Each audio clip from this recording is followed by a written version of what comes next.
Mr. S. Krishna Kumar. He's the head of equity with Sundaram Mutual Fund. Mr. Kumar, thanks so much for joining in on ET Now.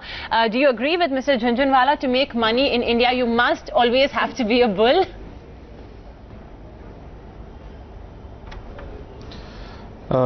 Yeah, I think India is a growth economy, one of the fastest growing countries in the world.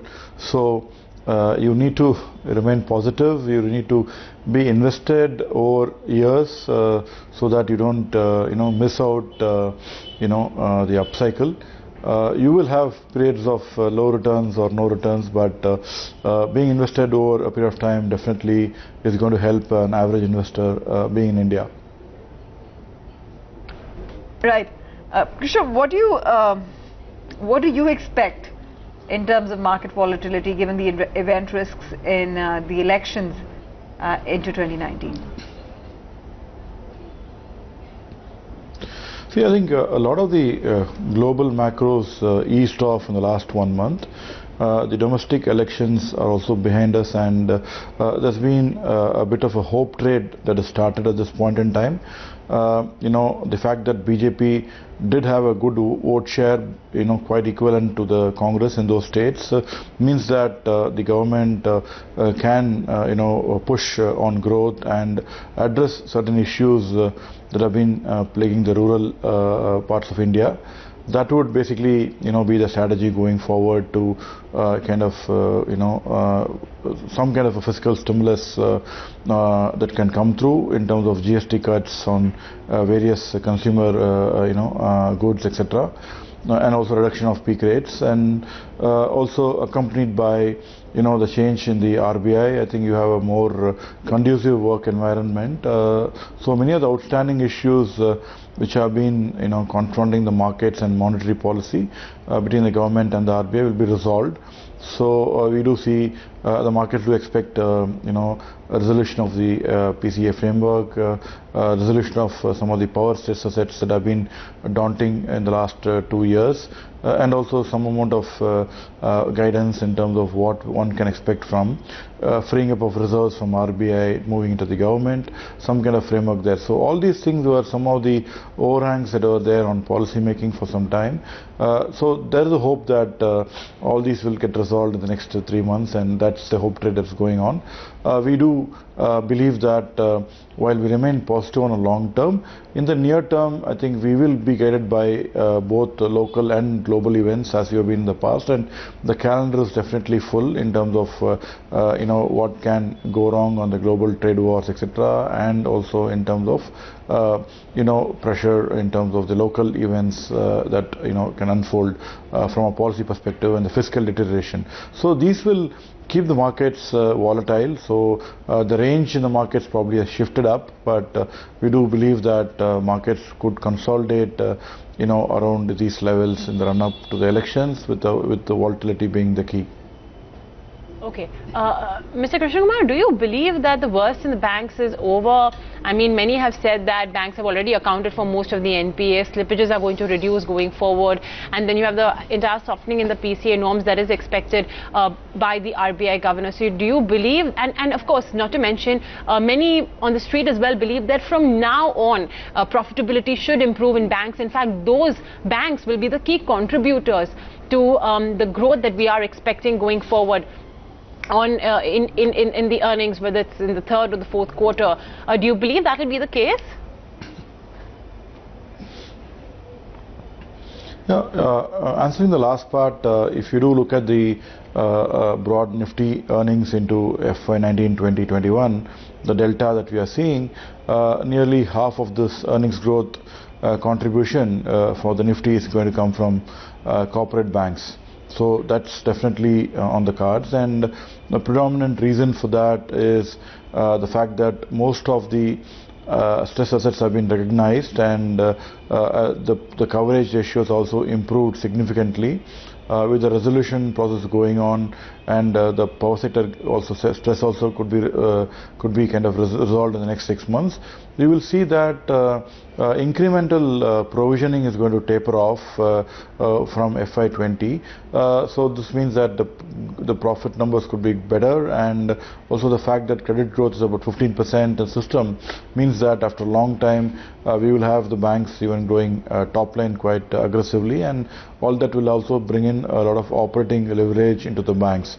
So banks will definitely be an important part of the growth dynamic now, and particularly the corporate banks will deliver this kind of significant delta in growth.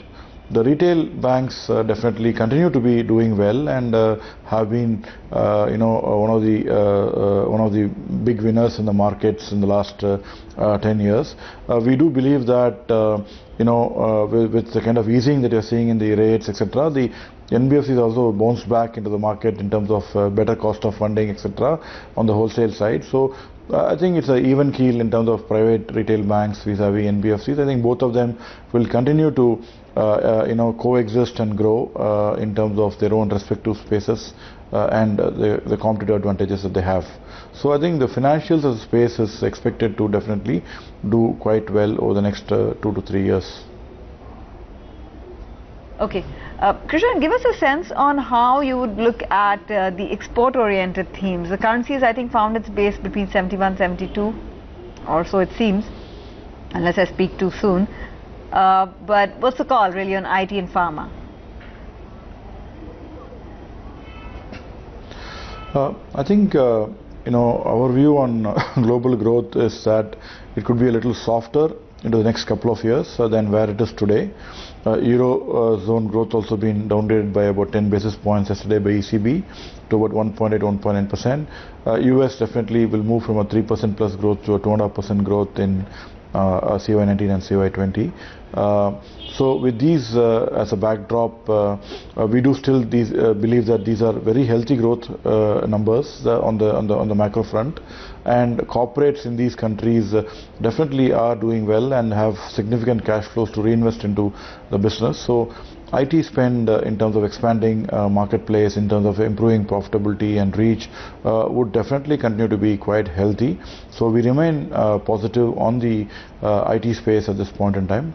Pharma definitely, after 3-4 years of underperformance, starts to look interesting in terms of the space. However, we need to be quite careful in terms of individual businesses, because each of them have a generic market that they're addressing and specific product pipelines and approvals. The good thing is that most of the FDA issues seem to be resolved at this point in time. Pricing in the US is kind of also stabilizing in a way. So the generic business of these companies could improve into the next 24 months. The domestic market has also been doing well. So pharma companies will have a much better growth trajectory into the next 24 months compared to the last 48 months that they had. So we do see that bottom-up stock picking in pharma could help investors rather than getting entirely positive on the pharma space. We need to work with individual companies and the product pipelines and growth. So overall, I think definitely a positive read from where we are at this point in time.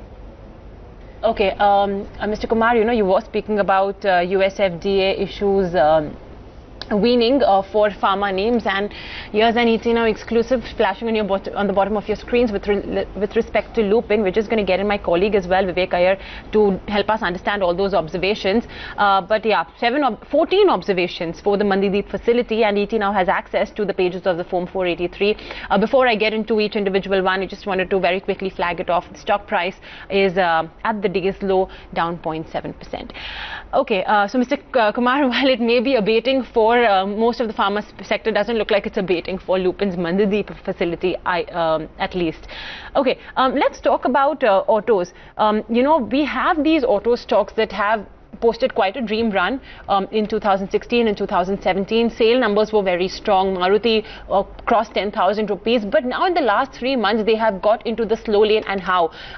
Festive season wasn't very strong. The last 3 months have seen declining, not declining sales, but at least slowing sales growth on a month-on-month basis, on a year-on-year basis as well for auto names. Maruti is off the 10,000 rupee mark. M&M valuations are now quite reasonable as well. So is this a time to perhaps do some value picking in some of these auto names, or there is still more pain in the system? Sure. See, I think you had a gush of headwinds into the auto sector in the last 3-4 months, starting with valuations being where they were. The NBFC liquidity crisis also that emanated from September during the heart of the festive season meant that the credit availability also kind of came off. The cost of funds went up given the kind of issues with ILFS and all that spooked the markets at that point in time. And if you look at the companies, the raw material costs kind of spiked given the rise in landed cost of various metals and plastics, etc. So these were the reasons that they kind of took a beating, and with slowing demand. Right now, if you see, most of the headwinds are now behind us. The plastic prices have dropped off, the metals have dropped off, the currency is better now, in terms of yen, dollar to rupee. We also seen the NBFCs are back with liquidity in the markets, rates have dropped. So all this have wound down and have, again become normalized. Valuations again are far better at this point in time. So with this, I think autos definitely look good for longer term exposure. The good thing that one should notice here is that, as Rakesh Junula mentioned in the interview that you had, India per capita GDP is going over $2,000, and you definitely, if you look at various metrics that you would compare with other countries like China, US, etc., I think the entire consumer durable auto pack is set for a big explosive growth in the next 10 years. The affluence is kind of spreading quite significantly from the top 10-20 metros across into semi-urban and rural. So I think we are seeing that there will be a fairly strong growth on a sustained basis in these companies. So we need to be positive from a longer term basis and avoid getting worried about short term hiccups in these companies and sectors. Okay. On that piece of news, flashing on your screens, Lupin, Krishna, just stay on with us. I think Vivek joins in with more details about the Form 483. Vivek? Well, that's right, Tanveer. In fact, if you can look at the screen right now, we have a copy of the Form 483. So basically, this particular facility, the Mandeep facility of Lupin, remember, it's not a very major facility as far as Lupin is concerned. But what it actually, causes Lupin is that, given the fact that 2 of its major US revenue generating plants, both Goa as well as Indore, are already under the warning letter, this actually adds to the regulatory headache as far as Lupin is concerned. And one of the main problems as far as Lupin's Mandeep is concerned is that the number of observations are extremely high. 22 observations, for a facility is not something that, is going to get cleared easily, according to most of the experts that we spoke to. The other one, of course, that you are looking at this point of time is the observations themselves, mostly given the fact that this is an extremely old facility. In fact, it's the oldest facility of Lupin. Most of the observations were expected to be procedural, and along expected lines, if you're talking about most of the observations, most of them are procedural in nature. However, a couple of observations, in terms of data, not too many data integrity issues I can see over here, as far as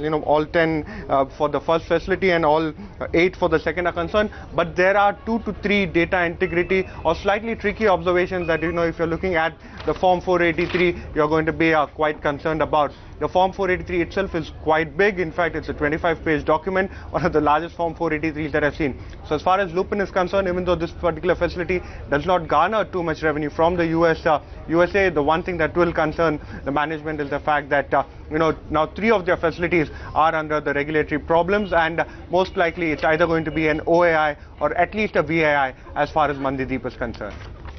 Okay, thanks very much for that, Vivek. Krishna, that's another bit of news coming in from the pharma sector. But before we close this discussion, are you, once again, as your closing thoughts, are you more optimistic about 2019 than you were at the beginning of 2018?